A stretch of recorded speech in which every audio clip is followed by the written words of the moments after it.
Hi friends, I am Gyanendra Singh. मैं आज आप सबके बीच फिजिक्स टीच करने के लिए यहाँ पर आया हूँ और मेरा यूट्यूब फ्री चैनल में आप सबका स्वागत है।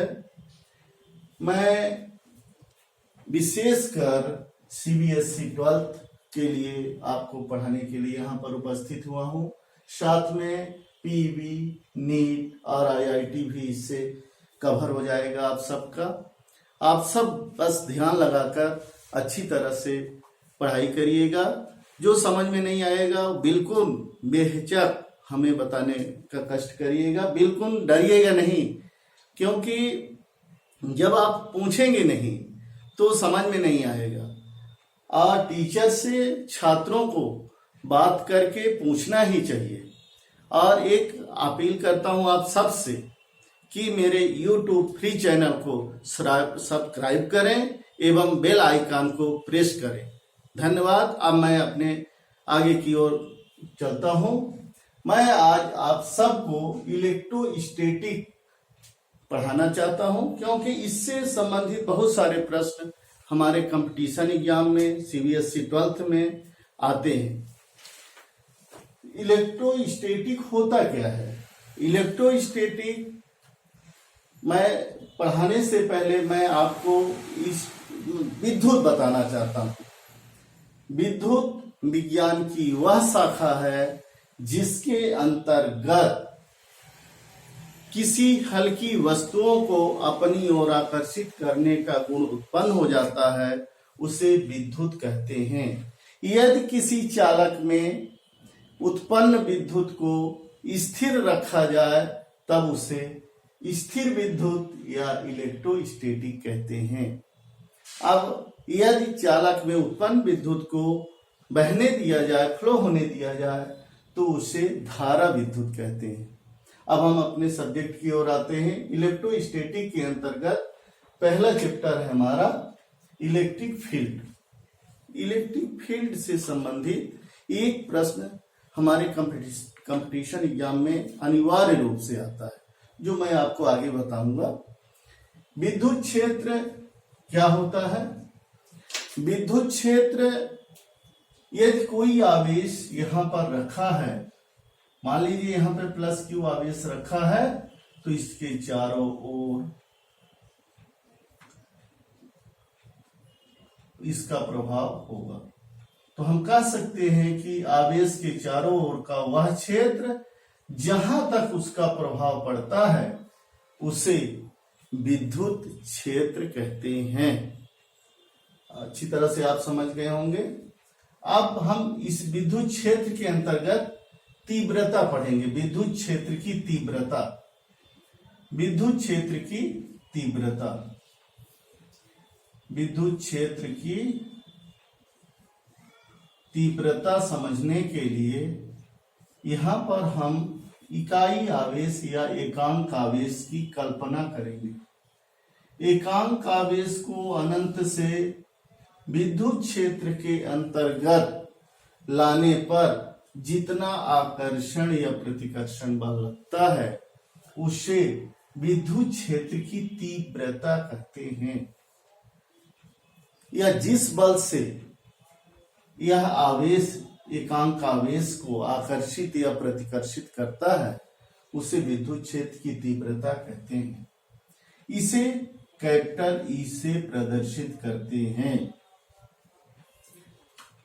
सूत्र के रूप में हम लिख सकते हैं विद्युत क्षेत्र की तीव्रता बराबर आकर्षण या प्रतिकर्षण बल बटे आवेश एकांक आवेश। यह एक सदिश राशि है, क्योंकि इसकी दिशा बल की दिशा में होती है। SI मात्रा न्यूटन अपॉन कूलम होता है। इसका बीनी सूत्र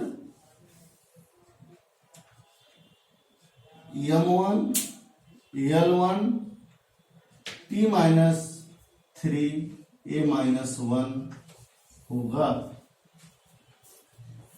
अब हम विद्युत क्षेत्र की तीव्रता भी समझ गए कि विद्युत क्षेत्र की तीव्रता क्या होती है।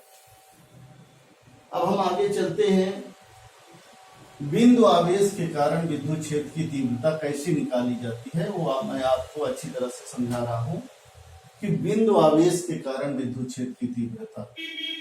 यहां समझिए, यहां पर बिंदु O है जिस पर प्लस क्यू आवेश रखा है। प्लस क्यू आवेश से स्मॉल r दूरी पर कोई बिंदु P है जिस पर हमें विद्युत क्षेत्र की तीव्रता ज्ञात करनी है। P बिंदु पर विद्युत क्षेत्र की तीव्रता ज्ञात करने के लिए हम कल्पना करेंगे कि यहाँ पर Q0 आवेश रखा हुआ है, यहाँ पर प्लस Q, यहाँ Q0, तो यहाँ दोनों के बीच कूलाम का नियम उत्पन्न हो गया। हम जानते हैं कि कूलाम का नियम F बराबर 1/4 पाई एप्सिलॉन 0 के Q0 अपान R स्क्वायर न्यूटन में होता है। अब आप लोग सोचेंगे कि ये सर ने एप्सिलॉन 0 कैसे लिख दिया, एप्सिलॉन 0 क्या है? जहां, अब हम बता रहे हैं आप लोगों को अच्छी तरह से इसको समझिएगा, जहां एप्सिलॉन 0 वायु या निर्वात की विद्युतशीलता है, इसकी वैल्यू होती है 8.85 into 10⁻⁻12 newton metre square, coulomb square upon newton गुणे मीटर स्क्वायर।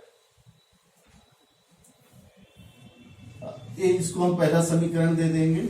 अब सूत्र से, विद्युत क्षेत्र की तीव्रता के सूत्र से E बराबर F बटे इस बिंदु पर निकालनी है तो Q0। समीकरण 1 से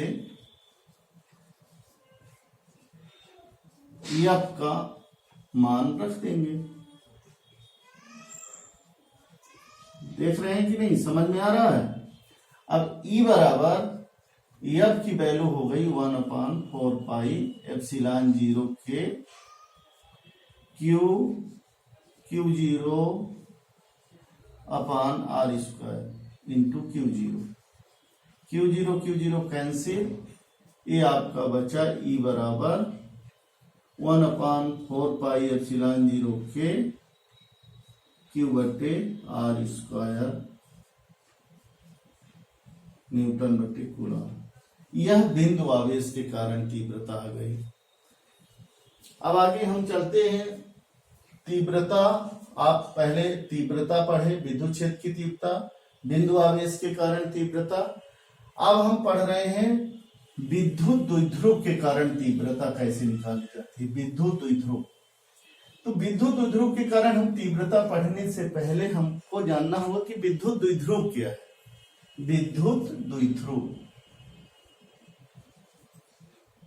विद्युत द्विध्रुव हम इसको इलेक्ट्रिक डाइपोल के नाम से जानते हैं। Electric dipole, dipole.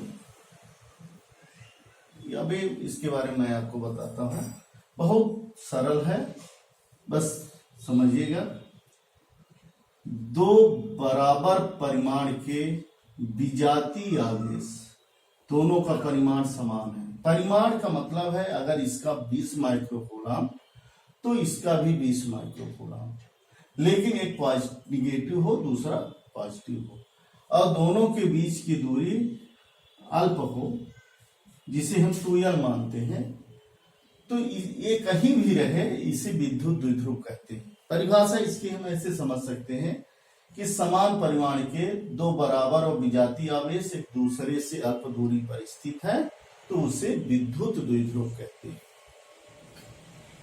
विद्युत द्विध्रुव समझ में आ गया। विद्युत द्विध्रुव आघूर्ण, विद्युत द्विध्रुव आघूर्ण, जिसे हम कैपिटल P से प्रदर्शित करते हैं। कैपिटल P से, P = Q × 2l। विद्युत द्विध्रुव में से कोई एक आवेश ले लीजिए और दोनों के बीच की अल्प दूरी, उन दोनों के गुणनफल को विद्युत द्विध्रुव आघूर्ण कहते हैं। ध्यान दीजिए यहाँ पे यह एक सदिश राशि है, यह एक सदिश राशि है, इसकी दिशा अक्ष की दिशा में होती है। बहुत कंपटीशन में पूछा जाता है कि विद्युत द्विध्रुव कैसी द्विध्रुव आघूर्ण कैसी राशि है, तो विद्युत द्विध्रुव आघूर्ण एक सदिश राशि होती है। अब इसका हम एसआई मात्रक निकाल लेंगे। एसआई मात्रक होता है कूलाम इंटू मीटर, बीनी सूत्र इसी से निकाल लेंगे। अब देखिए विद्युत द्विध्रुव आघूर्ण अब भी आपको समझ में आ गया। अब विद्युत द्विध्रुव आघूर्ण के कारण दो स्थितियों में हम विद्युत क्षेत्र की तीव्रता पढ़ेंगे, अक्षीय स्थिति में एवं निरक्षीय स्थिति में। नेक्स्ट हम आगे अक्षीय स्थिति और निरक्षीय स्थिति में वीडियो पढ़ने के लिए हम अगला वीडियो बनाएंगे। और एक बात पुनः मेरी अपील है आप सबसे कि मेरे चैनल को सब्सक्राइब करें एवं बेल आइकन को प्रेस कीजिए। धन्यवाद।